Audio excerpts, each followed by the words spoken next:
yo creo mucho en el efecto contagio, ¿no? Me refiero en el sentido de que lo que te aporta un pelotero, un atleta en líneas generales, en el baloncesto, en el fútbol, en el voleibol, en el béisbol, ese efecto de tenerlo al lado y como eso genera una sinergia en la energía alrededor de él. Que Acuña, a pesar de va a jugar nada más 4 meses, pero yo estoy seguro que Acuña va a dar alrededor de 25 jonrones. Ya veremos si es así. Bastante para el tiempo. Sí, señor. El caso de Luzardo yo creo que va por ahí. Ha sido un movimiento interesante para la gerencia de Filadelfia y está respondiendo a lo que fue la búsqueda de un lanzador abridor. Ranger Suárez en su primera presentación le dieron con todo. Y después el hombre ha tenido en 3 salidas seguidas 22 tercios, 3 carreras limpias, 17 ponches por 5 boletos. Y las 3 carreras limpias fue un jonrón que le dio a Alexander Canario con 2 envases. Acompañando este tweet pone una captura de la transmisión de los Medias Rojas, que hacen un replay de una situación cuando regresa después de un batazo Francisco Lindor al dugout y está celebrando con todos los compañeros y prácticamente escondido al final, y nada más lo que hace, ni siquiera hace contacto visual con Lindor, sino estira el brazo como para que, bueno, lo choque con el puño, pero algo realmente muy frío, excesivamente aislado. A Pedro Martínez, que le escribió un tuit también y pone: Juan Soto, una vez fui el jugador mejor pagado y me costó adaptarme. Nadie piensa en el ser humano que lleva el uniforme. Hay cosas que te distraen. Olvidamos lo joven que es. Lindor no hace nada por quitarse tampoco. Y la bola termina pasando muy cerca de su zapato o dando en el zapato. Y bueno, arranca ahí el asunto de Buehler con Estabrook, que se va adelante y le empieza a reclamar. Estabrook se viene hacia adelante y en ese camino hacia primera está Lindor: bótalo. Narváez, bueno, que se quedó, pero es que pasó demasiado rápido. De verdad fue tan airado el del uno y el del otro que a Narváez no le da chance de intentar meterse en el medio, y Alex Cora lo dice.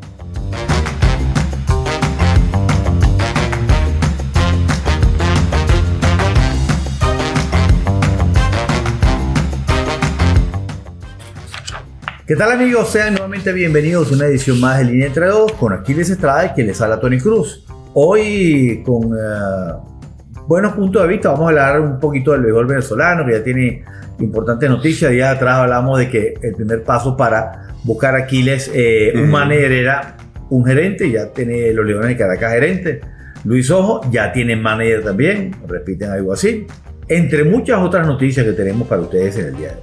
Habían estado como el merengue sin letra, pero la soltaron en ráfaga, ahí rapidito. Pues ya no había tiempo que perder. Amigos, amigas, muchísimas gracias por estar acá con nosotros. Les recordamos que esto es un muchacho que nació haciendo un programa de radio, que aún se emite en radio, y su versión podcast en nuestro canal de YouTube, Panas Online, de su página web, también de LBC Radio en la isla de Margarita, en La Perla 94.5 FM y Paraíso FM para todos los gustos. Tony Cruz, mucho acontecido, ha ido rodando bastante noticias, bastante información. Algunas cosas han ido fluctuando en el mundo de las grandes ligas y de esas cosas vamos a ir abordando, vamos a ir entrando, pero primordialmente podemos decir que podemos celebrar tanto en torno a los venezolanos, también para el buen amante del béisbol, el regreso de Ronald Acuña Jr. al mejor béisbol del mundo. Fue sacado del line-up en último momento el día de ayer en el Gwinnett AAA, donde estaba haciendo su rehabilitación, ya la última parte de su rehabilitación. Hubo un poco de rumor y después salió la noticia, ¿no? Creo que ante la circunstancia del físico de Acuña hubo algo de temor al inicio cuando empezó a correr la noticia. Después dijeron, no, está completamente sano, es que lo retiran porque ya mañana se incorpora. Atlanta recibe en casa en serie de 3 a los Padres de San Diego y ese es el escenario en el que Ronald Acuña se reincorpora. Sí, hay que ver también dos elementos interesantes. Primero, que a pesar de que fue corta su rehabilitación en ligas menores, 5 partidos en AAA y 1 en liga de novato, los números son buenos. Bateó 417, 2 honrones, 2 dobletes, remolcó 2 nada más, pero estuvo en base 7 boletos. Exactamente. O sea que no solamente batió bien, sino que además fue paciente, no se embarcó, porque a veces la ansiedad de un año sin regresar te puede matar en ese sentido. Y hay algo que ayer tuve la oportunidad de ver una transmisión de béisbol, estaba liderada por Fernando Reaza, un comentario que me pareció propicio, en el sentido de que tomó un poquito más de tiempo de lo que inicialmente se había dicho. La primera operación, el postoperatorio, fue 9 meses. Esta es de casi 13, un año y un poquito más, y uno de más casi llega al 13º mes. De manera que yo creo que los Bravos están un poquito más cautos con respecto a lo que es la recuperación, y cuidar a Ronald Acuña es primordial para sus intereses. Eso me pareció sumamente inteligente de ambas partes, tanto de la organización como del mismo pelotero, ¿no? Ya se había mostrado en campos de entrenamiento que bateando no tenía ningún tipo de problema, pero realmente la situación compleja allí, y lo dice alguien que ha sufrido bastante de lesiones de rodilla, es el hecho de las carreras, los cambios bruscos de dirección, la frenada abrupta, que justamente así es como termina lesionándose Ronald. Y bueno, lo cierto es que incluso escuché unas palabras leí unas palabras de Chipper Jones, que decía que este iba a ser el catalizador que iba a despegar a la ofensiva de los Bravos de Atlanta, que él no tenía ningún tipo de dudas, que así como que ahora los planetas se iban a reorganizar en torno a la ofensiva de los Bravos. Ya veremos si eso es así. Un equipo que ha venido jugando mejor pelota de lo que lo hizo, tuvo un arranque en falso, y después de eso, abril fue un mes, digamos que en positivo, igual que hasta ahora va siendo el mes de mayo. O sea que la arrancada fue tan mala que los tiene en ese perenne baile alrededor de 500. Pero después de que se pusieron en 500, perdió 3-4. Pero, como tú dices, el momento, la llegada de Acuña parece ser un buen indicio, una buena premonición de que les va a ir muy bien. Yo creo mucho en el efecto contagio, ¿no? Me refiero en el sentido de que lo que te aporta un pelotero, un atleta en líneas generales, en el baloncesto, en el fútbol, en el voleibol, en el béisbol, ese efecto de tenerlo al lado, y como eso genera una sinergia alrededor de él, yo creo que va a ser el caso de Acuña. Me llama mucho la atención, y no lo he leído todavía, pero como tú dices, yo he tenido problemas en las rodillas un par de veces. Inclusive estuve con una rodillera especial, con unas barras de torsión, para minimizar lo que son los movimientos cruzados, ¿no? Lo tuve durante bastante tiempo. De hecho, inclusive cuando el médico me dijo, mira, que a ti no te hace falta eso, y yo me seguía poniendo mi cuestión, porque estaba más en la cabeza que en la rodilla, posiblemente. Pero me llama la atención que no he leído que Acuña tenga un tipo de protección que extra, por decirlo de alguna manera, para su rodilla. Lo que sí te puedo decir algo, en la rehabilitación no salió a robar. Bueno, muy importante. Y probablemente eso es algo que vamos a presenciar, ¿no?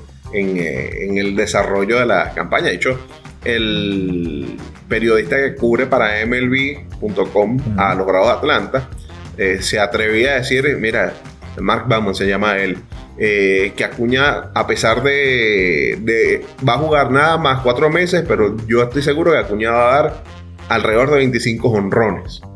Ya veremos si es así. Bastante para el tiempo. Sí, señor. Ya veremos si es así. Si ha ido ganando, si ganó más masa muscular sin perder ese biotipo.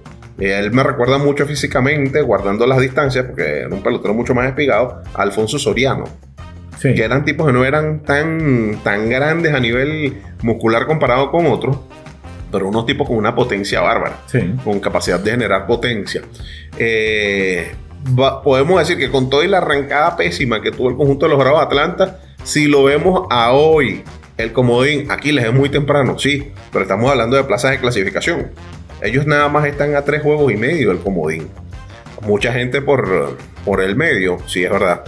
En estos momentos el comodín lo ocupa el conjunto de los Padres de San Diego, la última plaza del comodín. A 1 están los Cardenales, a 2 están los Cascabeles, a 3 y medio están Cerveceros, Rojos y Bravos de Atlanta. Entonces, bueno, que si tú me pones a pensar esos rivales directos, Rojos y Cerveceros, veo a Atlanta muy superior a cualquiera de los otros. Tal vez San Diego, no sé, porque San Diego es un equipo que también ha tenido altibajos. De hecho, está en su peor racha de la campaña. Exactamente. En este instante. Pero San Diego tiene un enorme talento que te podría pelear ese puesto hasta el final. Creo que ellos llevan por 6 derrotas al hilo. 6 consecutivas, eso es correcto. Entonces, bueno, y produciendo muy pocas carreras y aceptando muchísimas carreras. En un slump colectivo que agarró hasta Robert Suárez, que ha llevado. Si la memoria no sé, porque dejó de salvar su segundo partido de la campaña, ¿no? Si mal no recuerdo, tuvieron un lapso antes de un hit de Arraez ayer de 38-0 con hombres en posición anotadora. O sea, que te habla realmente de los peligros, porque una cosa que tú batees 10 o 12 hits en un juego, eso forma parte, es un equipo que puede batear, pero cuando tiene que batear, que es cuando tiene hombre en segunda o en tercera, no aparecen los batazos. El 38-0 antes del batazo de Arraez, estamos hablando de casi 4 partidos en ese lapso. Arraez vio un letrero que decía bienvenido a Tazón. ¿Qué podemos decir de este equipo? Además, juega muy bien en casa Tony Cruz. 15 victorias, 7 derrotas, pero les va terrible en la carretera. 9 victorias por 18 derrotas. No los trató muy bien en su visita el conjunto de los Nacionales de Washington, y ayer perdieron un juego. Habían arrancado tempranito con ventaja de 2. Ahí perdieron 8-7 en el inning 10. Ya por el tercer inning, ya la partida estaba 5-2 a favor de Washington. Y por ahí fue caminando, logran volver al juego, van a extra inning y ¿qué va? Los termina dejando Washington en el... Pero ellos se fueron adelante, creo que 7-5. Sí, o sea, llegaron a estar adelante. 5-5, los se fueron adelante y después les remontó otra vez el equipo de los Nacionales. Exactamente, entonces, bueno, algunas circunstancias ahí alrededor. En lo que va de este mes de mayo, podríamos decir que Matt Olson ha mostrado un buen desempeño ofensivo. 2-7-4, 4 dobles, 7 jonrones, tan solo 13 carreras empujadas para esa cantidad de extra base. 11 jonrones, y creo que tiene jonrón en 3 de los últimos 4 partidos. Ajá. Ahí radica la importancia de tener una Acuña en base adelante en el line-up. Hay un pelotero que para mí también es fundamental en esta causa, y Atlanta estará prendiendo velas para que regrese el productivo 1-2 de Acuña y Alvis. Porque Ozzy Alvis no va desde el año pasado, que estuvo muy accidentada su campaña, sufrió muchas lesiones, no ha tenido un buen desempeño Alvis. Marcell Ozuna, que rinde más que el queso rallado, 2-7-3, 3 dobles, 4 jonrones, 12 carreras empujadas, y uno que no estaba en la lista, pero bueno, él se anotó. Dicen que no es mejor llegar a tiempo que ser invitado, ¿no? Y eso fue lo que ha practicado Drake Baldwin, que les está generando algo más que un agradable dolor de cabeza. Sí. Porque está bateando 459, 2 dobles, 3 jonrones, 9 carreras empujadas para un equipo que está 10º en lo que es el averaje contra... disculpa, ese es un dato del picheo. Un equipo que tiene un muy bajo porcentaje de slugging. Son el número 12 de la Liga Nacional, con 383 nada más. Entonces, el desempeño ofensivo de Sean Murphy no es del todo bueno, pero es el hombre de experiencia detrás del plato. Pero algún lugar tienes que conseguirle para que juegue Baldwin, mientras está produciendo así ofensivamente, y tú necesitas producción ofensiva. Por eso digo que Snitker va a tener allí una situación un poco incómoda, ¿no? Tengo al muchacho que todavía está aprendiendo, pero está bateando un mundo, y tengo al veterano que, bueno, es el que me da la solvencia detrás del plato, pero no me está produciendo todo lo que necesito. Sí, de todas maneras, Murphy cuando llegó, recién llegado, empezó a batear muy bien. Y es un veterano, sí y no, porque tiene 30 años. En la posición de los catchers se evalúa de manera distinta, porque muchos catchers llegan a la madurez entre los 26 y 28 años de edad. Que Murphy está ligeramente por arriba de eso. Baldwin lo que tiene es 24.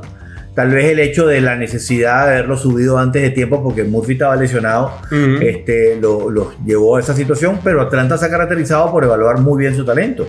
Estamos hablando de Riley, de Alvis, del jardinero central, De Michael Harry. Michael Harry. O sea, a la hora de evaluar, de misma Acuña, a la hora de evaluar talento joven, ellos han tenido muy pocas equivocaciones. Igual con Schwellenbach, con el otro lanzador, con Smith Sawyer. O sea, el talento joven de ellos, y es un equipo que te da oportunidades. Hay otros equipos, caso de los Yankees, que es muy complicado para que un novato juegue. Atlanta no, Atlanta se ha mostrado como un equipo abierto al desarrollo de su propio pelotero, lo desarrolla y los lleva al equipo grande y los pone a jugar en el equipo grande. Bueno, los Yankees ahora sí no, pues bajo otra política. Sí. Ahorita juegan mucho más que antes. Es verdad, sí. Pero antes era agencia libre, no tenían algún problema, agencia libre. Antes te tenía que llamar Derek Jeter, Bernie Williams, Mariano Rivera o Roy Posada. Es correcto. De resto no había ningún tipo de chance.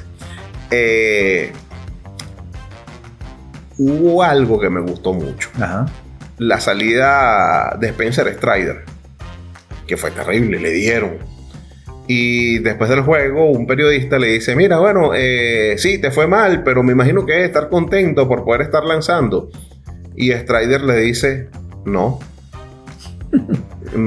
en lo absoluto, porque yo estoy aquí para competir. O sea, yo estoy aquí porque alguien que estaba haciendo su trabajo se dio su puesto para yo entrar. Y yo tengo que hacerlo bien. O sea, yo no me puedo conformar con nada más lanzar. Yo tengo que lanzar y hacerlo bien porque ahí hay un grupo de gente que confía en mí y espera algo de mí. Sí. En la línea 4 1/3, 6 hits, 4 carreras todas limpias, un boleto, 3 abanicados, le dieron un cuadrangular. No es tan grave, pero no es extraño. Pero te habla de la mentalidad en la que están ubicados los tipos. O sea, no, para mí no existe término medio porque yo estoy sano. Eso no me... Sí. Recordemos que él estuvo fuera de acción, fue por problemas en una de sus piernas, un tirón en una de sus piernas. Entonces... dice femoral, si mal no recuerdo, en una de sus piernas. Exactamente, entonces eso te habla también cuál es la mentalidad, el enfoque y hacia dónde va dirigido este equipo. Este equipo tiene hambre. Este equipo quiere hacer cosas. Entonces, bueno, llega una pieza como Acuña y todo eso puede ser una amalgama perfecta para que ese equipo muestre lo que en realidad debe ser y en el terreno hasta ahora no se había reflejado. Unos que sí lo han estado reflejando y están viviendo un momento dulce, Tony Cruz, es el equipo que tiene el mejor récord de la Liga Nacional, que comparte división justamente con los Bravos de Atlanta, y son los Phillies de Filadelfia, que nos regalaron una serendipia. Una barridilla. Otra barridilla. No solamente eso, sino no es común que en una serie se vean dos duelos de venezolanos desde el montículo. De verdad. Y tuvo esta característica particular. Luzardo, y ayer fue Suárez y Germán Márquez. Es más, e incluso hubo otra actuación brillante en el terreno de otro venezolano en el medio de este duelo de criollos. Y fue Manuel González. Manuel González estuvo a un picheo llamado de tener un juego perfecto. Esto significa que todos los strikes los sentenció strike y todas las bolas las sentenció bola. Nada más falló un picheo. Que no es sencillo, ¿no? También para la cantidad de picheos que ve y para lo que hemos estado viendo últimamente. Si no, pregúntale a tu pana Walker Buehler. No, vale, Walker fue una bellezura. Sí, definitivamente. Y es raro porque sabes que él no es un tipo muy reclamón. Realmente lo que hizo fue más que nada una cara. Así como, bueno, y de la espalda. Lo que pasa es que ya fue un segundo picheo, que ya hubo un primer picheo que lo ha debido sentenciar strike. Stabrook, con todo y que Narváez se va adelante a buscar porque se le había ido el hombre al robo. Y después un picheo que estaba en toda la zona y el hombre no lo sentencia, y al segundo picheo sí ya termina explotando. Claro. Que es cuando se baja del montículo. También el umpire en actitud beligerante. Sí, no, también conciliador, fue bastante reactivo cuando se supone que ellos deberían ser figuras más ecuánimes. Y va al frente también en el reto, y ahí terminamos haciendo pesar de yo tengo un poder sobre ti. Pues yo puedo decir si tú te mantienes o no te mantienes en el juego. Pero lo mejor de todo fue lo de Francisco Lindor. Aunque estamos... Bueno, no volvimos un pasticho. Eso lo vamos a hablar después. Porque estábamos hablando de los Phillies. Retomando. Este equipo toma el mejor récord de la Liga Nacional. Tiene 7 victorias al hilo. Un juegazo que tiró abriendo la serie Jesús Luzardo. Que Luzardo ha estado, pero bueno, intraficable. 6 episodios, de 2 hits, 1 carrera limpia, 10 ponches y tan solo 3 boletos para su 5º triunfo de la temporada. Y te voy a apuntar algo. Desde que se hizo oficial el porcentaje de carreras limpias permitidas por cada 9 innings lanzados, que algunos lo conocemos como efectividad. A mi pana Carlos de México, él lo conoce por porcentaje de carreras limpias. Ajá. Solamente 2 zurdos han estado invictos con una efectividad por debajo de 2, con un porcentaje de ponche por cada 9 innings de 10 o mayor en sus primeras 10 salidas de una temporada. Tiene 67 ponches en 60 innings. Ajá. Randy Johnson lo hizo en 1995 y 30 años después Jesús Luzardo lo está haciendo en esta campaña. Antonio Senzatela salió con la derrota en ese encuentro. En el siguiente, el tercero, el de ayer, otro duelo, y eso sí fue un duelo de picheo. Bien Márquez, ¿oíste? Exactamente. Pichó súper bien. Lo que pasa es que el otro lanzó mejor, y me refiero a Ranger Suárez. Ranger Suárez en su primera presentación le dieron con todo. Le hicieron 7 limpias en 3 2/3. Después de eso, Tony Cruz ha tenido 3 salidas, en las cuales en 20 episodios 2/3 nada más le han hecho 3 limpias. En ese juego donde lo castigaron, ¿no? Estuvo Ajá, fuerte, sí. Tiene 3-0. No, él perdió. ¿Se perdió? No, está invicto. Ranger Suárez está invicto. Ya te lo voy a buscar. Él se fue sin decisión ese día. Bueno, lo tienes ahí mismo. Sí, mira. 3-0 con 4 juegos. Ah, bueno. Ese partido se fue sin decisión. Lo empataron y él se fue. Cuando busqué el game log me había parecido como derrota, pero quizás vi para donde no era. 3-0, pero bueno, afortunadamente para él, pero lo castigaron mucho en esa presentación contra Arizona. Y después el hombre ha tenido en 3 salidas seguidas 20 2/3, 3 carreras limpias, 17 ponches por 5 boletos. Y las 3 carreras limpias fue un jonrón que le dio a Alexander Canario con 2 envases. O sea, fue un momento aislado, por decirlo así. Un momento puntual. Había 2 envases, le dieron un jonrón, 3 carreras. Un solo batazo significó esas 3 carreras. Que habla del dominio que ha tenido Ranger Suárez. Germán Márquez en 7 episodios, 4 hits, 2 carreras, 1 sola limpia, 2 boletos y 5 ponches. El récord de Márquez es de 1 victoria, 7 derrotas. Y estos 2 criollos comparten algo en particular. Habrá que ver cómo se va desarrollando la campaña, pero los dos van a ser agentes libres al finalizar esta temporada. Márquez tiene algo un poco extraño, Tony Cruz. Que bueno, esto es un fenómeno atípico. Si tú ves cuál ha sido el desempeño de él lanzando en Denver y lanzando fuera de Denver, es a la inversa. Él lanza bien en Colorado. En Colorado le va de maravilla. Sí, él lanza bien en Colorado. Que es donde la mayoría de los pitchers salen huyendo. Y cuando va a la carretera es que lo suenan. Bueno, por lo menos así ha sido hasta ahora en esta campaña. Veremos, porque un brazo, si él demuestra estar sano, ese podría ser un brazo interesante en una temporada donde, bueno, Colorado va rumbo, pero a la historia. Ya es el peor registro en 50 juegos en la historia de las Grandes Ligas. De 1901 para acá. Ese 8-42. Entonces, podría, ¿por qué no?, ser Germán Márquez una pieza que podría terminar saliendo. Ya para terminar con lo de Luzardo. Ajá. Qué increíble es. Con Luzardo se sabía de su talento desde que estaba con Oakland. Sí, señor. Novato con Atlético. Después va a la Florida. Ahí tampoco puede capitalizar su talento. Y ahora con un equipo que juega tremenda pelota, estamos viendo con lo que se ha convertido este lanzador, ¿no? Capaz que dicen por ahí que hay que estar en el momento apropiado, el momento correcto para ese tipo de coincidencia. El caso de Luzardo yo creo que va por ahí. Ha sido un movimiento interesante para la gerencia de Filadelfia y está respondiendo a lo que fue la búsqueda de un lanzador abridor. Mira, la coalición que está dirigiendo a los Phillies, porque esta es parte de Dombrowski, que ya está en retiro, pero está asesorando a los pupilos. Sam Ford, que está estudiando y está de permiso, pero algo también está todavía metido, no está del todo separado de lo del equipo. Y Preston Mattingly, el hijo de Don Mattingly, que es el que funge, digamos, a tiempo completo como gerente del equipo, hicieron una de Alex Anthopoulos. Como que lo vieron en la bola de cristal de Anthopoulos y dijeron: Luzardo es el Chris Sale del año pasado, porque está luciendo un mundo el zurdo venezolano. En mayo, los caballos de los Phillies han demostrado su verdadero rostro y están bateando un mundo. Los Schwarber principalmente, Harper, Turner, Realmuto, Castellano. Castellano ya llegó 80, tiene 27 remolcadas. Detrás de Harper es el segundo mejor remolcador, mentira. Sí, el segundo mejor remolcador, Castellano 27, Harper 32. Entonces, de hecho, son 6 los bateadores que tienen por lo menos en este mes al menos 10 carreras empujadas para los Phillies. Hablando justamente de Schwarber, de Harper, de Turner, Turner no, son 5 porque Turner tiene 7 nada más.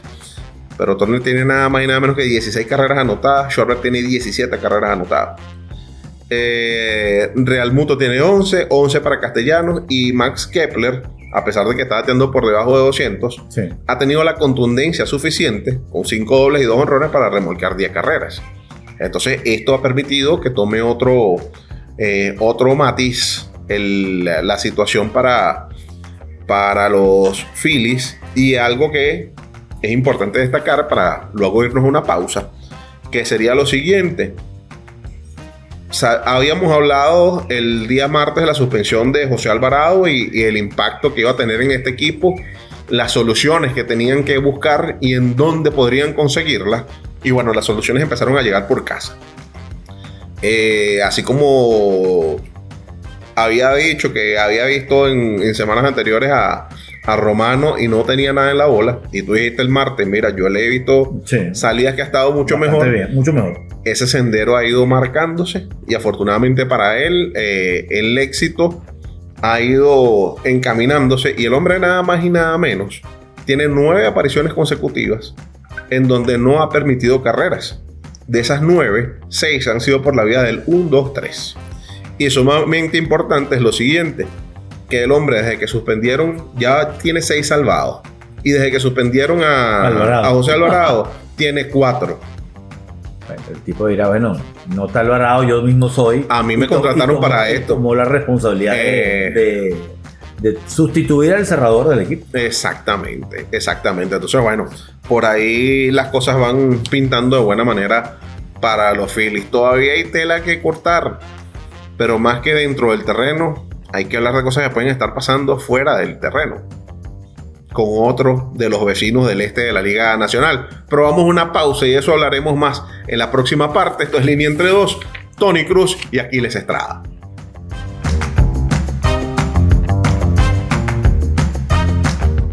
Y ya vamos a hablar de ahí unos chismecitos porque están buenos.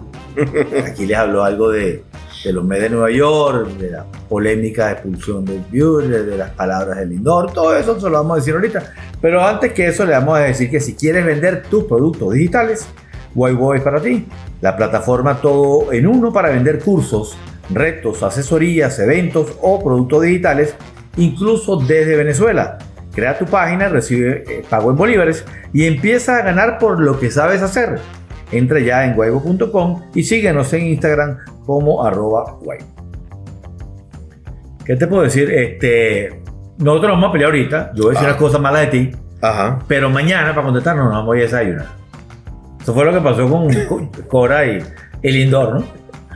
Bueno, más o menos, ¿no? En esencia. Yo diría que hizo la picardía Lindor, ¿no? Y digamos que ese tipo de cosas, bueno, en el béisbol se vale, en el deporte se vale. Bueno, ahí es donde queda la artimaña de cada quien, ¿no?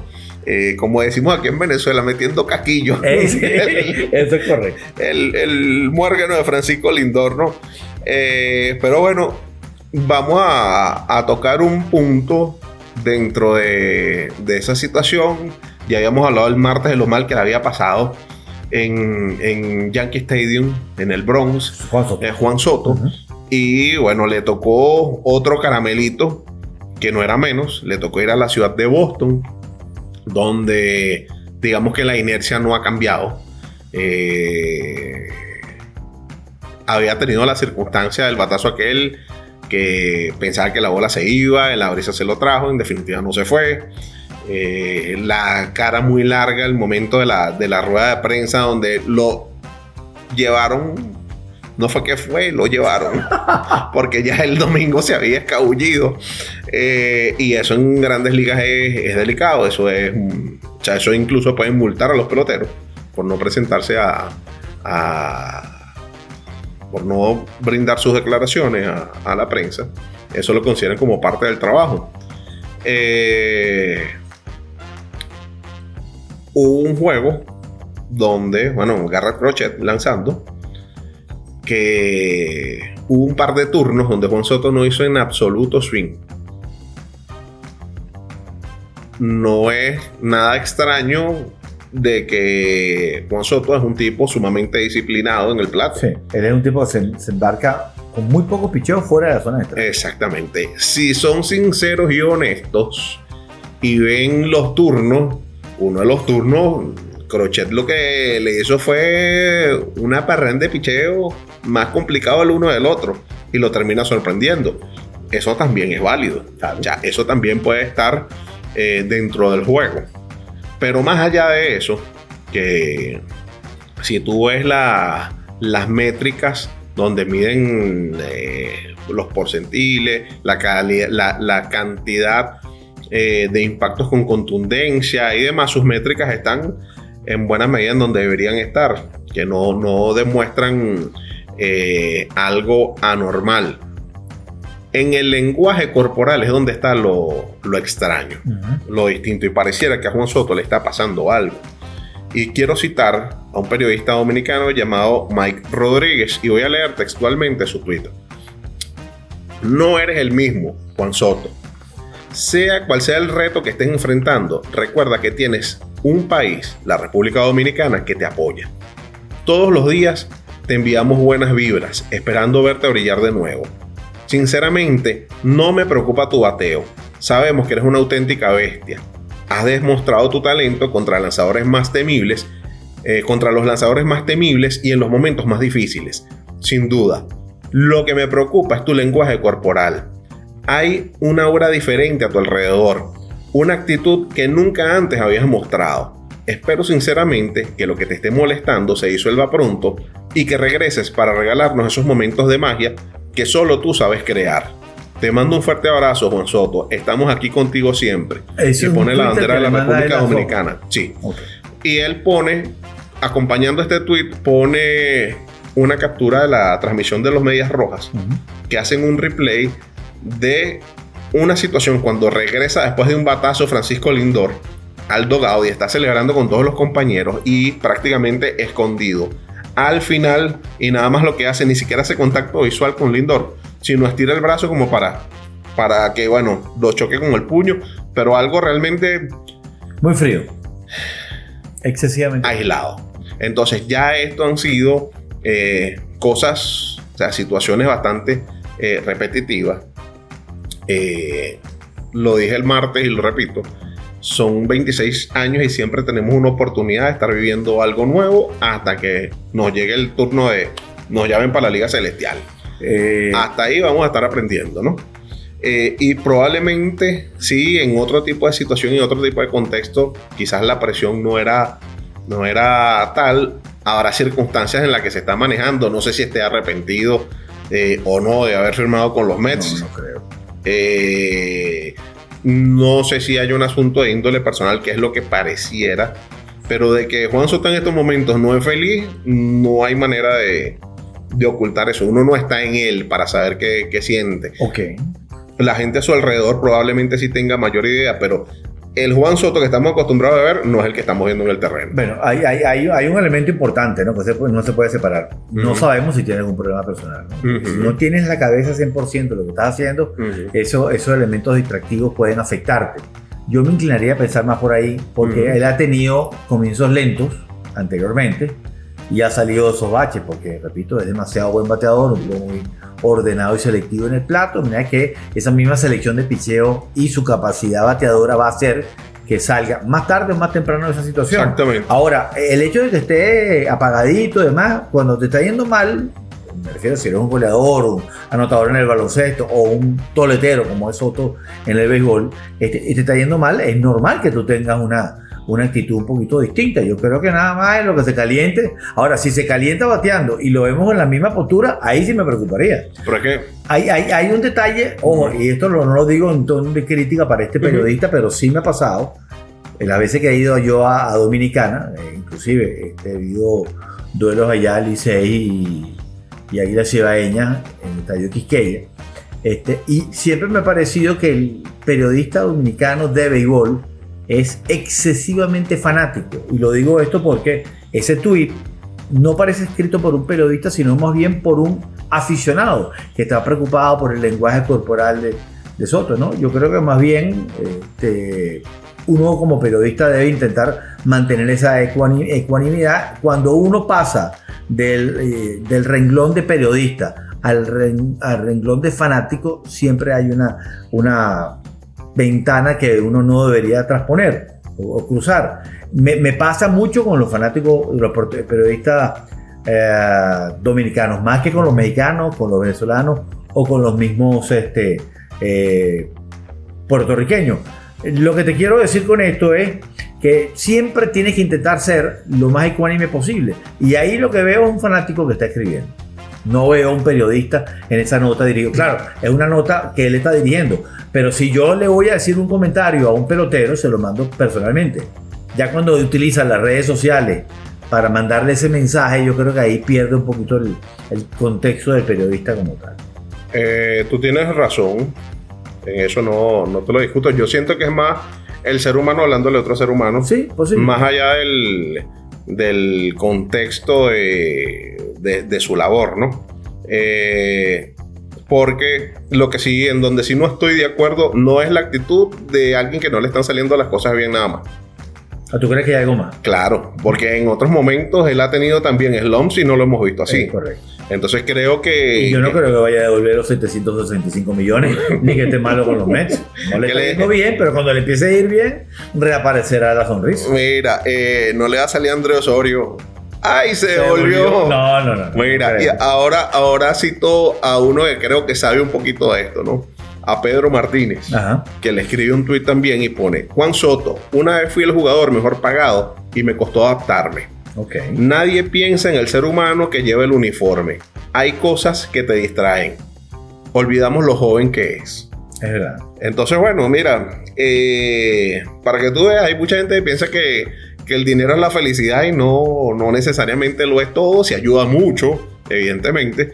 Pero mira, joven, famoso, multimillonario. Te voy a decir, como dice mi compadre, una amenaza: cochino dinero que no sirve sino para todo. Entonces, pero fíjate, en una circunstancia que podrías decir, bueno, pero es que, o sea, ¿qué te puede faltar? Bueno, solo Juan Soto lo sabe.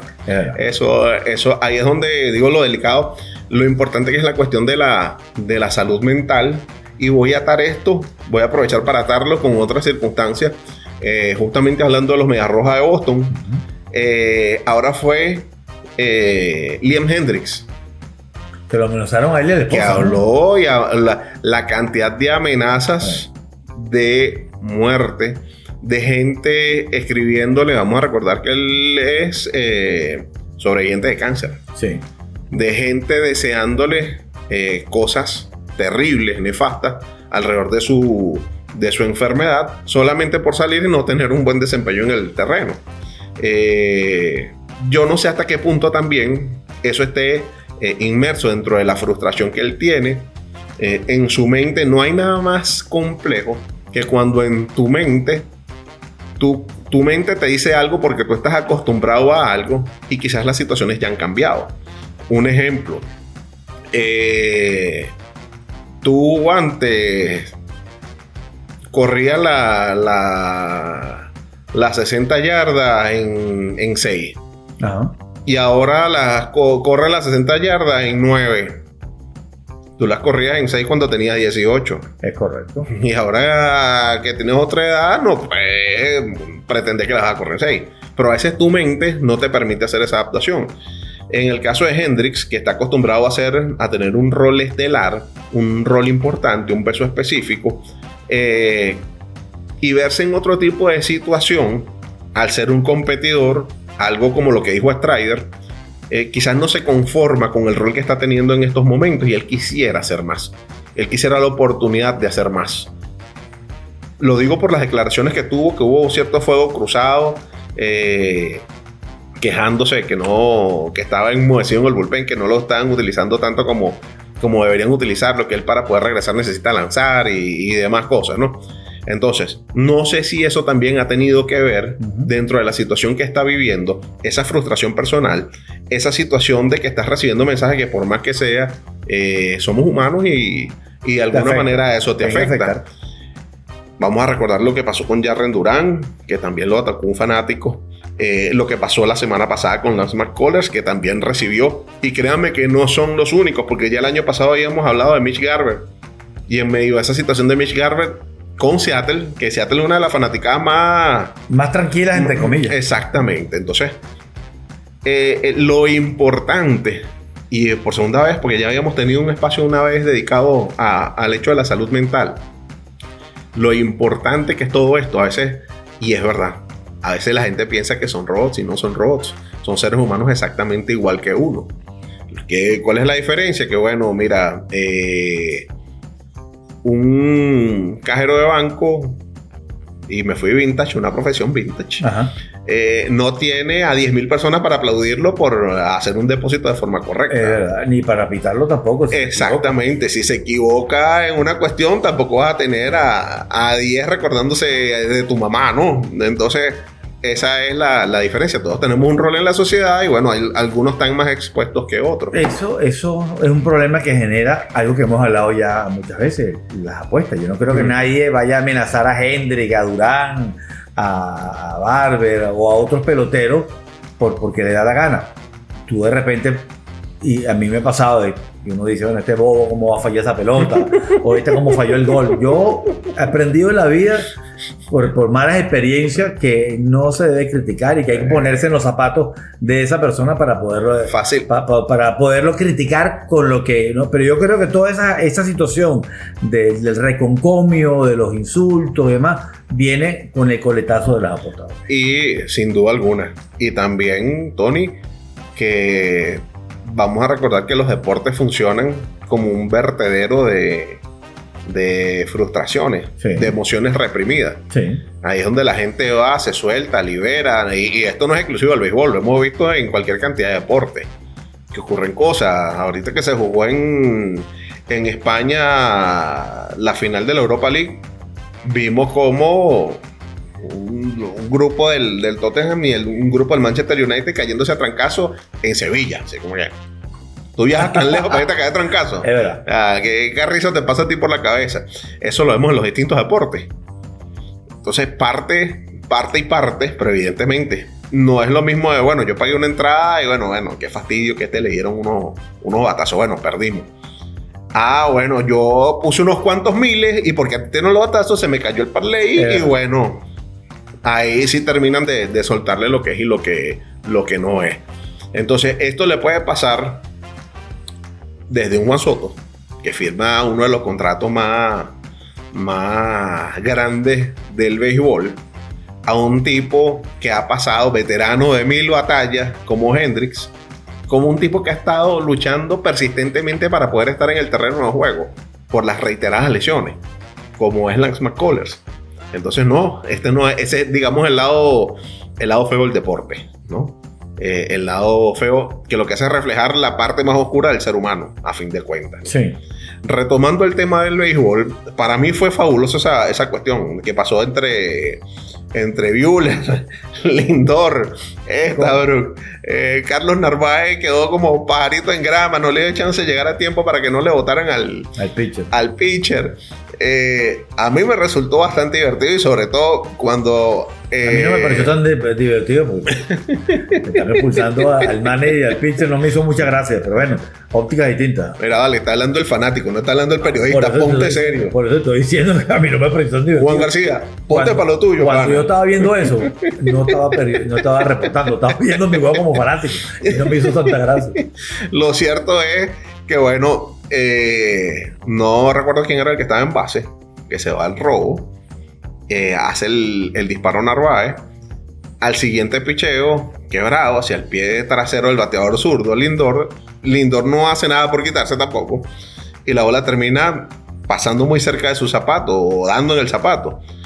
Y bueno, arranca ahí el asunto de Buehler con Estabrook, que se va adelante y le empieza a reclamar. Estabrook se viene hacia adelante y en ese camino hacia primera está Lindor. ¡Bótalo!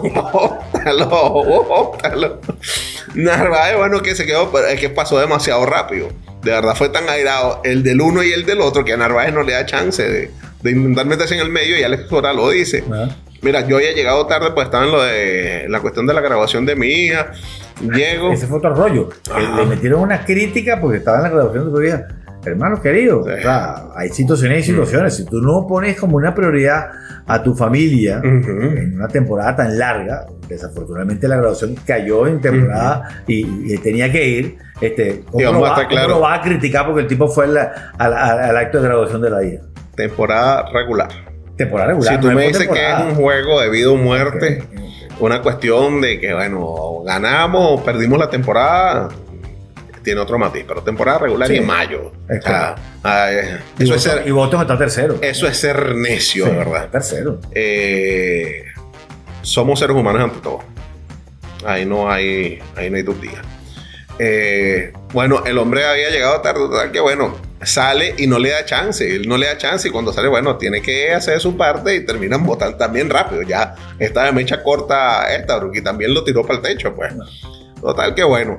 Buehler le dice, bueno, ellos no me querían ver a mí, pero no saben que hay unos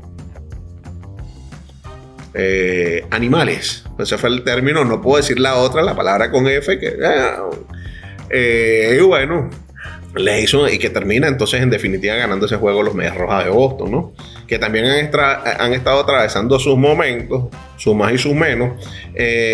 Hicieron un canje con los angelinos y adquirieron un primera base, Ryan Noda, que digamos se fue quedando, no tuvo el desarrollo que pensaban los angelinos, y bueno, también tienen otras piezas arriba, y lo que hizo fue perder terreno a Ryan Noda. Pero ya veremos en definitiva. Christian Campbell sigue trabajando con el boricua José Flores en sus habilidades en la primera base. Sí, señor. Y es una masterclass. Realmente tengo ahí para compartirte. Lamentablemente esa por derecho no puedo colocarles esto, pero de verdad sería bastante interesante ver, ¿no? Ya veremos qué hacen ellos. Te pregunto a ti, ¿qué puede hacer Boston contra Trevor Story? Marcelo Meyer bateando un mundo. Story está resultando uno de los peores bateadores de todas las grandes ligas. No hay manera de que termine de salir de ese hueco. Y es como que complicado, ¿no? Yo no sé. ¿Cómo hace con ese gran contrato? ¿Cómo empieza a pesar el dinero? Cuando no debería pesar. Simplemente, mira, tú no estás haciendo el trabajo, no estás ejecutando como es. Bueno, yo necesito llevarte a una situación para que tú puedas regresar. No es que tú vas a desechar un pelotero como Story, pero darle la oportunidad también, incluso, de bajar presión, de agarrar su ritmo, y que pueda algo semejante, guardando las distancias, lo que hizo Texas en días recientes con Jake Burger. Ellos tienen a David Hamilton, tienen a Nick Sober, quien es un suplente de cuadro bastante bueno, te puede jugar shortstop inclusive. Lo digo como una opción en el caso de pensar sacar a Story del line-up. No sé, creo que ellos han sido un poquito renuentes, por lo menos de manera de Cora, a hacer modificaciones en ese aspecto. Pero inclusive ellos tienen la opción de bajar a Sean Rafael a Jardín Central, que te juega un shortstop estelar. Ojo, que ya aparentemente Boston tomó la determinación de dejarlo nada más como jardinero central este año, porque el año pasado estuvo en un sube y baja cada rato, jugaba un día short, jugaba 2 días centerfield, lo ponían 3 días en el campo corto, pero te puedes jugar en esa posición. De manera que opciones tiene. Ahora, la determinación de sentar a Story o no, porque en este momento no es que lo mueves de posición, el problema es que no está bateando. Entonces, exactamente. Tiene 61 abanicados, le está abanicándole prácticamente todo lo que le dan, y a pesar de eso, a pesar de la cantidad de abanicados, su cantidad de remolcadas no está mala. Solo Bregman con 35 y Dever con 39 están por arriba de las 21 de Story. De manera que ha remolcado de otra manera, porque es un pelotero que tiene oficio. Puede dar un rolling, puede dar un elevado y se la ingenia para remolcar, pero batear, lo que se llama batear no está funcionando. Pero tiene opciones para Boston para sustituirlo defensivamente en el campo corto y dándole tiempo de juego a otros que de repente puedan hacerlo mejor. Te pregunto algo. Ajá. ¿Y si le pedimos a Kike Hernández el número del oculista? Bueno, y claro, lo llevamos a hacer unos lentes. Es verdad, ajá, te lo voy a poner distinto. Bregman originalmente fue campo corto. Sí. Tú pudieras tirar a Bregman, esa no se me había ocurrido sino hasta ahorita porque ellos tienen opciones para el campo corto. Puedes tirar a Bregman para el campo corto y poner a Dever en tercera. Bueno, después que lo... No sé. No me... Sería rebobinarte, posiblemente, sí. Tal vez no lo hagan por eso, pero Bregman seguro lo pone a jugar shortstop o lo pone a segunda base y te va a hacer un buen trabajo. Bueno, sería cuestión de ver. Bueno, sí. O quizás otro enroque. Pones a Torres a jugar tercera. Pero es que realmente el problema no es con el guante, porque su defensiva ha estado bastante impecable. El asunto es que logre conseguir su ritmo, que se consiga en el plato. Sí. Entonces, dale la oportunidad, no bajo las cosas que, bueno, estamos hablando de contratos multimillonarios y esto impide ese tipo de cosas. No siempre hay una traba con eso. Pero sería como, mira, hermano, vamos a reseteate. Baja una semana, baja 10 días a AAA y vamos a ver dónde está la falla. O sea, vamos a ir buscando la falla. Pero bueno, no quería irme porque una situación semejante a la que está viviendo Boston también la están viviendo los Mets, que empezaron bateando mucho y han estado atravesando una merma ofensiva. Por ahí está tocando la puerta. Bueno, no está tocando la puerta, la está tumbando a patadas Ronnie Mauricio, que empezó muy lento en clase A y en AA. Entre las dos combinadas batió apenas 4 hits en 32 turnos con 12 ponches. Lo subieron a AAA y el hombre en 3 juegos de 11-7, un doble, 2 honrones, 4 empujadas, 2 bases robadas. Eso te lleva a otra pregunta que podemos dejarlo para iniciar posiblemente el otro bloque. ¿Cuál es el Marviento verdadero? Exactamente. El del año pasado, que en el clutch bateó todo el año, pero en el clutch fue uno de los peloteros más importantes de los Mets de Nueva York. O el Marviento este año que no aparece por ninguna parte, porque hasta si me pone apura mucho, Beatty está luciendo mejor que él, que fue el hombre que lo enviaron a AAA para darle la titularidad en la tercera almohadilla. Y la diferencia era la ofensiva, pero en guante mejor es Beatty. Sí, seguro. Qué bien, entonces. Seguro. Punto suspensivo. Vamos a otra pausa en esta línea entre dos y seguiremos hablando más de el béisbol y sus cosas. Ya volvemos.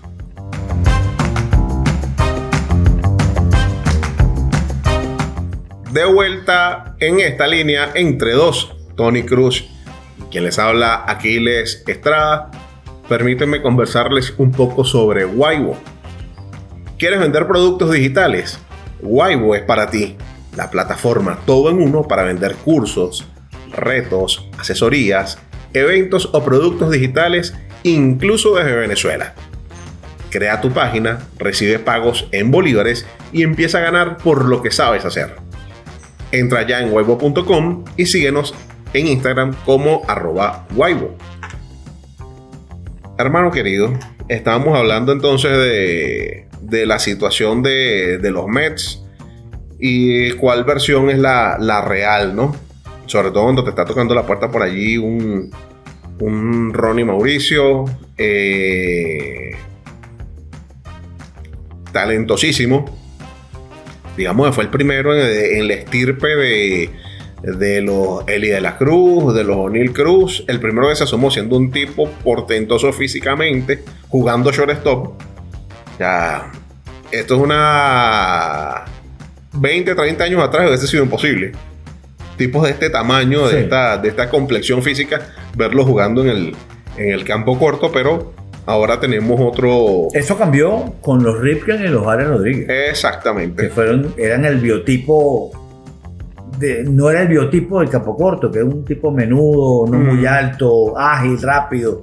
Alex Rodríguez y Ripken eran más bien tipos grandes, fuertes, pesados. Bueno, Alex Rodríguez era buen corredor, y Ríquez no era lento, pero no se caracterizaba en el caso de los Orioles, por su velocidad. Pero sí, eso ha cambiado con respecto. Bueno, de hecho, si te pones a ver, Miguel Cabrera lo firmaron como campo corto. Exactamente. Es impensable imaginar a Miguel Cabrera haciendo carrera como campo corto. Sí. Lo que pasa es que, digamos que es muy extraño que firme en primeras bases. Es muy extraño que firme en terceras bases. Más que todo los receptores, los lanzadores, los jardineros. Y lo demás se va derivando. Mira, tiene buenas manos, pero tiene poco brazo, pásalo a segunda. Sí. Mira, tiene buenas manos, pero es algo pesado. Bueno, muévelo a tercera. Este va a desarrollar tamaño, va a desarrollar peso, muévelo a tercera. Y bueno, y los jardineros, pues, que van ya sí, un poco más definidos, pero el resto, primera base. No te firman como primera base. Bueno, va derivando y bueno, ya. O jardinero, pero no, mira, es muy pesado. Bájalo para primera. Sí, exacto. En ese tipo de circunstancias, ¿no? Hay que hablar obligatoriamente de un equipo que no estaba en la cuenta, pero que se ha ido. Preguntar a los Dodgers eso. ¿Qué te dicen los Dodgers de esos muchachos? Exactamente. Estos buenos muchachos. Nada más y nada menos que los angelinos de Los Ángeles. La tropa de chocolatón de Ron Washington, que ha estado, pero bueno, estaban viviendo momentos asiagos. Parecía que se iban a hundir en el sótano del oeste de la Liga Americana, y resulta que esa gente ha empezado a ganar juegos a diestra y siniestra. Déjenme precisarles un dato por aquí de lo que ha venido haciendo este equipo. 7 victorias al hilo, que no lo lograban desde la campaña 2022. Barridas consecutivas en la carretera por primera vez desde 2018. Desde el 2010 no lo habían barrido a los Dodgers, ¿no? Ajá, no exactamente. Lo vimos hace un par de días atrás. Exactamente. Están a 2 juegos y medio de plazas del comodín, que no han estado peleando comodín, que no han visto postemporada desde 2014. Y este fin de semana reciben en Anaheim a los Marlins. Todo pareciera ponerse viento en popa. Todo lo contrario a lo que le ha pasado a ellos. Los que se cayeron fuertemente fueron los Atléticos de Oakland. Que Oakland, bueno, perdón, eso ya no existe. Los Atléticos a secas. De Sacramento. Pero no, a secas. No digan hasta que nos vayamos a Las Vegas, somos solo Atléticos. Háblame con confianza. No me digas nombre y apellido. Arrancaron con 20 victorias y 16 derrotas. Y después de esto tienen apenas 2 victorias y 13 derrotas en los últimos 15 juegos. Pero hablando de Anaheim, bueno, a los Atléticos le dieron, pero hasta con el todo, ¿no? Zach Neto bateando muchísimo.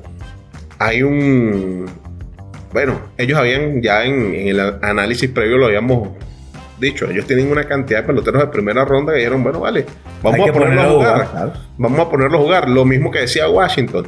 Tengo peloteros que no son genuinamente de Grandes Ligas, que son peloteros que se están haciendo en Grandes Ligas. Y bueno, vas a tener tus altas y tus bajas. Joan Moncada también. De hecho, vi una estadística que estaba muerto de la risa. Joan Moncada, 3 jonrones en los últimos 4 juegos. Y ponen a Anthony Rendón, que le hicieron un bobblehead en silla de ruedas. Anthony Rendón en 4 temporadas con los Angels, 3 jonrones. Haciendo esas no perdonan, son humor negro. Los bullying pobrecito Rondón. Nadie quiere lesionarse. Exactamente. Y ciertamente Rondón ha tenido mala fortuna. Aparte de la parte física, las lesiones, firmó un contrato muy bueno y se lesiona. Pero por esa época vienen las famosas declaraciones que a él no le gustaba el béisbol, que si él estaba en su casa no iba a gastar su tiempo viendo un partido de pelota. Y esa sumatoria de cosas como que ha hecho que la gente le agarre como mala vibra a Anthony, ¿no? Sí. Y que él siempre ha sido un pelotero con esa obra así como un tipo tan tranquilo que hasta raya en lo displicente, ¿no? Sí, eso es algo semejante a lo que pasaba con Andrew Jones, que son tipos tan talentosos, y también está el carácter personal, que son tipos que pareciera que son hasta fríos. Y lo que él dice, la gente se quedaría loca hay muchos peloteros que aplican la misma. Hay unos que son unos super fiebrudos, pero hay otros que abiertamente te dicen, mira, no, es que a mí no me gusta verlo, a mí me gusta jugarlo. Eso también es verdad. Y ya tú dices, esto es comprensible, esto es absolutamente lógico. Y hay otros que lo asumen, o sea, mira, vale, esto es mi trabajo y listo, pues, y ya cuando salgo de mi trabajo, yo quiero descansar y quiero poner mi mente en otra cosa. Y yo salgo de transmitir un partido de pelota y mis hijas me lo han dicho. Me recuerdo la época que estaba concurrido en FM Center, tú también formabas parte de ese equipo de transmisiones, que inclusive el día inaugural hacíamos 4 juegos. Yo veía el partido previo, hacía mi partido, que era el segundo, llegaba aquí a la casa, veía el de las 7 de la noche y después veía el de la costa del Pacífico. Cuando estaba a las 10:30 de la noche viendo el partido de la costa oeste, mis hijas pasaban por el lado llegando a una reunión, una cosa, y dice, papá, tú todavía sigues viendo béisbol. ¿Cuántos partidos has visto? No, este es el 4º partido. Entonces, fin de mundo. Yo lo puedo decir personalmente. O sea, no es lo mismo de ratico a cuando es tu trabajo. Sí, sí. Y para mí, que lo digo así como dice él iba a jugar a hacer una pauta, pero yo estaba en la pauta completa. Es verdad. Desde la mañana que tenía que llegar antes a preparar todas las cosas hasta el final, para cuando se terminaba todo. Otro, ¿no? Exactamente. Y a veces, bueno, mira, no ha llegado este, no va a llegar este, bueno, bateador emergente, siéntate y comenta. Y dale. Después me tocó fue en televisión, y cuando era todavía aquí en Venezuela DirecTV, la persona que se encargaba, bueno, eso por lo menos en el espacio entre 2016 a 2020, la persona que se encargaba de escoger los juegos que se iban a transmitir era este servidor, el que manejaba toda esa parte. Entonces la mañana era esa parte y me tocaban muchas veces pautas en las noches, donde me tocaba hacer como productor, y tenía todos los días por lo menos dos juegos por jornada. Después paso adelante de las cámaras y también tiene y fue tomar una cosa sin soltar la otra. Sí, llega un momento que es tanto que te abruma, que llega el momento donde, bueno, estoy afuera, bueno, tengo que dormir, pues tengo que descansar, tengo que sacar a pasear a la novia, hay que hacer otras cosas, actividades. Realmente la novia lo saca a pasear a él. Bueno, en esos momentos que todavía estamos, como decía Carlito Feo, el hombre divertido. Yo soy capaz, yo tengo 2 o 3 anécdotas que le pudiera sacar así me van a perdonar la cuestión de mala leche, que lo podría decir, pero es tan pana mía que no lo voy a hacer. Yo no me voy a poner revanchero como te pones conmigo, pero anécdotas de él tengo, en ese sentido, que lo sepa. La mejor de esa de la radio, nos despensan el inciso. Fue una oportunidad, estando yo como coordinador, que Tony me llama y me dice, uno de esos turnos me toca, bueno, bateador emergente. Mira, no, se me complicó el viaje, no voy a llegar a tiempo, no voy a poder ir a la radio y cuestión, y bueno, está bien. Y el hombre de verdad estaba molesto porque el juego era un Boston Yankees. Bueno, no, tranquilo, dale, yo lo hago. Eso fue un Boston Yankees que duró 18 innings. Yo tengo pupila hasta para ausentar. ¿Qué clase de suplencia? Pues la otra creo que ya yo la conté. Y en estas casas, justamente, creo que justamente en este techo que está sobre nosotros, estaba faltando. Estaba subiendo mantos para impermeabilización. Y el hombre le daba como un lumbago en el techo y se quedó, bueno, como no una chinita no me podía bajar del techo. Subí como 20 mantos asfálticos y como 4 puñetes de primer y otra broma de esas. Y me puse a trabajar con el ¿cómo se llama? Con la antorcha esa, el soplete. Y después de estar todo el día de las 6 de la mañana como hasta las 5 de la tarde. El hombre se quedó haciendo reverencia. No me podía enderezar. Y tuvo que salir de suplente a hacer el juego conmigo. Pero bueno. No nos esperábamos este ascenso de los angelinos. La primera semana arrancaron muy bien. Después como que agarraron su nivel. Sí. Recordemos que Sagneto empezó en la lista de lesionados. Y desde que llegó, bueno, ha sido el catalizador. Y esta ofensiva realmente, Paris y Ward y demás, ha funcionado mucho mejor. El mismo Moncada. Moncada tiene el talento. Tal vez no tenga la consistencia. En el tiempo tú lo ves un día y dices, wow, tremendo pelotero. Pero cuando tú ves sus números en líneas generales, como que hay una forma como de normalizar lo que pudiera hacer. Pero realmente es un pelotero que tú le ves el brazo, lo ves como corre, la fuerza que tiene, y tú dices este es una estrella. ¿Por qué no termina de unir todos esos elementos y convertirse en un super pelotero? No lo sabemos. Y ya es mucho tiempo. Media roja, media blanca y ahora con los amarillos. Sí, oportunidades ha tenido y paciencia también le han tenido. Pero bueno, Hablando de otras cosas que a veces pasan desapercibidas, ¿no? No es lo mismo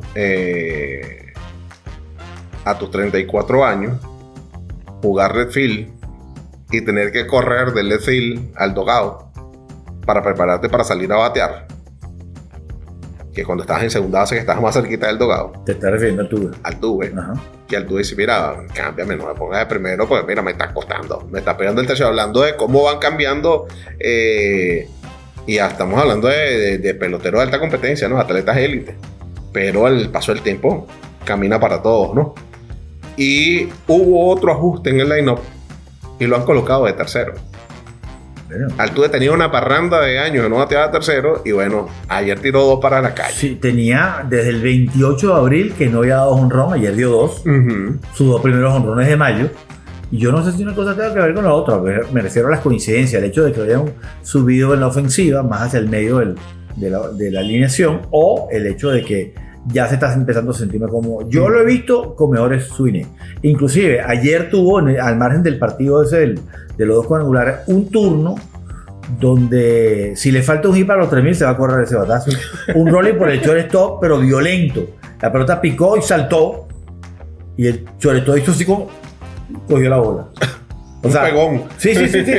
Iba a ser hit de piedrita, porque la pelota pegó y saltó violentamente, pero es que el shortstop, o sea, yo me imagino que, bueno, que fue un instinto, ¿no? Fue una reacción. Tiró un guantazo para arriba, cogió la bola y tiró a la inicial. Después dio los 2 honrones en el juego, pero si se queda, repito, un hit corto para esa marca, se va a correr ese batazo. Somos 200,000. Es totalmente improbable que la agarrara. Los Astros castigaron a George Kirby en su estreno. Y fíjate, era JP Crawford el campo corto, sí señor. Se dirige Seattle a rotación de 6 porque también está por regresar Logan Gilbert. Igual Bryce Miller, ya al parecer que ha surtido efecto positivo la cuestión de la inyección de cortisona en su codo, pero van a espaciarle a todos para controlar la situación. Entonces me imagino que será Emerson Hancock el que se va a mantener en la rotación de abridores para estar con Luis Castillo, con Bryan Woo, que ayer, por cierto, un foul hacia el dugout lo golpeó y bueno, hay que esperar a ver qué dicen de la situación de Gilbert. Está salado. Sí, definitivamente. De Gilbert no, perdón, a Bryan Woo. A Bryan Woo. Entonces, ya será de nuevo la rotación de Kirby, de Gilbert, de Woo, de Bryce Miller y entonces Luis Castillo y me imagino que es Emerson Hancock el que va a agarrar esa sexta plaza. Empieza a hacerse más común esto, ¿no? Fíjense que los Dodgers igualito con rotación de 6 y han tenido bastante inconvenientes de salud con sus lanzadores. O sea que esto tampoco es que te garantiza del todo que vas a lograr mantener sana a las piezas de tu rotación. Sí, lista incapacitado para Justin Verlander y ya, ¿te acuerdas que en un momento tú decías que sí, yo te decía que no?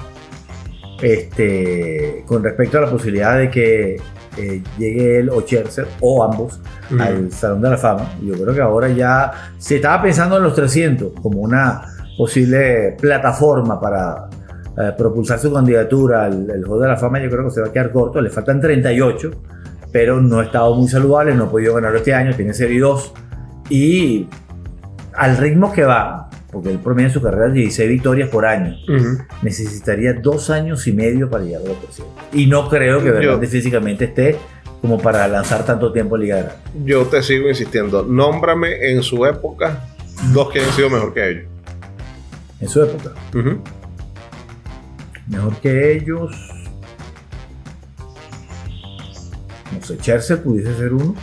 Es que yo creo que los 3 están en una misma mesa. Y Scherzer tampoco va a tener los números de los que llegaban. Félix Hernández. Los pitchers. Que también tuvo un prime muy corto. O sea, ya no lo podemos medir por los parámetros de los pitchers de los 60, los 70 y de los 80.